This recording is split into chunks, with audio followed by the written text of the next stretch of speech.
दोस्तों, हमें आपको ये बताने की बिल्कुल भी जरूरत नहीं कि जब कुदरती आफात आती हैं तो वो इतनी ज्यादा खतरनाक हो सकती हैं कि वो अपने रास्ते में आने वाली हर चीज को तबाह कर सकती हैं।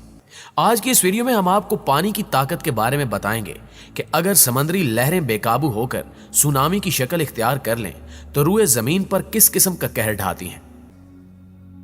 विचुं डैम। यह डैम इटली में मौजूद है, जो दुनिया के सबसे लंबे डैम्स में से एक है। 1957 और 1960 के दौरान बनाया गया यह डैम देखने में तो काफी प्यारा है, लेकिन यह डैम 62 मील पर फैला हुआ है। इस डैम को अगर आप ध्यान से देखें तो आपको इस बात का अंदाजा हो जाएगा कि यह डैम गैर फाल है, जिसकी सबसे बड़ी वजह अक्टूबर 1963 में पेश आने वाला एक खौफनाक हादसा है। असल कहानी यह है कि इस डैम के करीब लैंडस्लाइडिंग की वजह से डैम में एक भयानक किस्म का सुनामी आया, जिसकी खतरनाक लहरें न सिर्फ हर चीज को अपने साथ बहा ले जा रही थी, बल्कि उन लहरों की ऊंचाई भी 820 फुट तक पहुंच रही थी।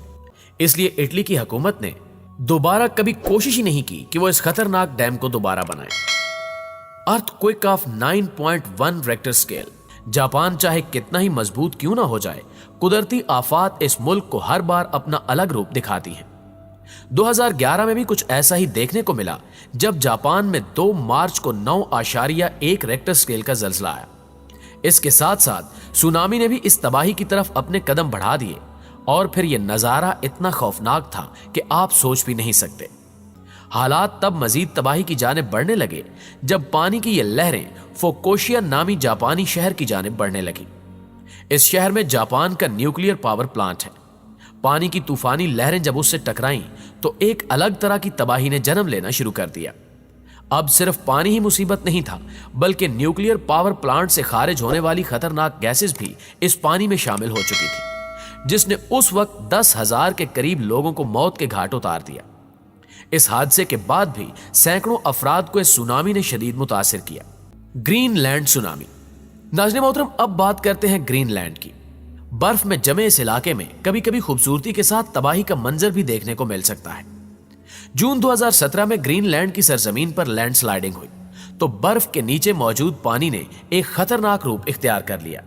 ग्रीनलैंड की वेस्टर्न कोस्ट में पानी की तेज लहरों को देखकर कोई भी समझ नहीं पाया था कि कुछ ही वक्त में ये लहरें कितनी खतरनाक तबाही मचाएंगी, और फिर इन लहरों ने अपना रुख लैंड एरिया की जानिब मोड़ दिया, जिसके बाद वेस्टर्न कोस्ट के रहने वालों ने ऐसा मंजर देखा कि वो मंजर शायद ही यहाँ के रहने वाले अफराद के दिमाग से निकल पाएगा, क्योंकि पानी की तेज लहरों की रफ्तार इतनी थी कि इनके साथ 11 घर बह गए, जिनका आज तक सुराग नहीं लगाया जा सका। इससे आप इस बात का बखूबी अंदाजा लगा सकते हैं कि यह कितना बड़ा सुनामी था। Indonesian tsunami.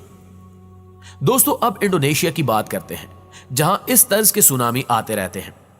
28 सितंबर 2018 को इंडोनेशिया में 7.5 शिद्दत का जल्जला आया। इस शदीद जल्जले की वजह से समंदर में पानी का बहाव बुरी तरह से बिगड़ गया, और आफ्टर शॉक्स की वजह से पानी के तेज बहाव ने सुनामी का रूप धार लिया, और फिर जो तबाही देखने में आई उसे इंडोनेशिया के लोग आज तक भूल नहीं पाए, क्योंकि उस सुनामी में पानी की लहरें सतह समंदर से 20 से 30 फुट की ऊंचाई तक पहुंच गई थी और 68,000 लोग बेघर हो गए। इससे यह साफ जाहिर था कि इस तबाही ने इंडोनेशिया को एक ही झटके में हिलाकर रख दिया। यहां आपको बताते चलें कि इस मुल्क में सिर्फ सुनामी ने ही तबाही नहीं मचाई थी, बल्कि 12 दिसंबर 2018 को यहां एक आतिशफिशां पहाड़ भी फटा था, जिसने इंडोनेशियन जजीरों को बुरी तरह मुतासिर किया था। आस्जा। मुअज़्ज़िज़ दोस्तों, आइए अब आपको आस्जा नामी एक जजीरे की जानिब लिए चलते हैं। आतिशफिशां पहाड़ फटने की वजह से बड़े बड़े दरिया अब झीलों में बदल चुके हैं।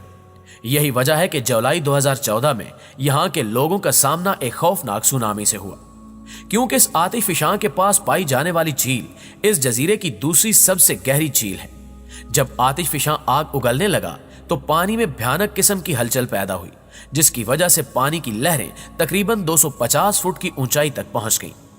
लहरों की ऊंचाई परेशान कर देने वाली नहीं थी, बल्कि इनकी रफ्तार भी इंसान को मौत के खौफ में मुब्तला कर देने वाली थी। के वक्त यहाँ सैकड़ों सयाह मौजूद होते हैं।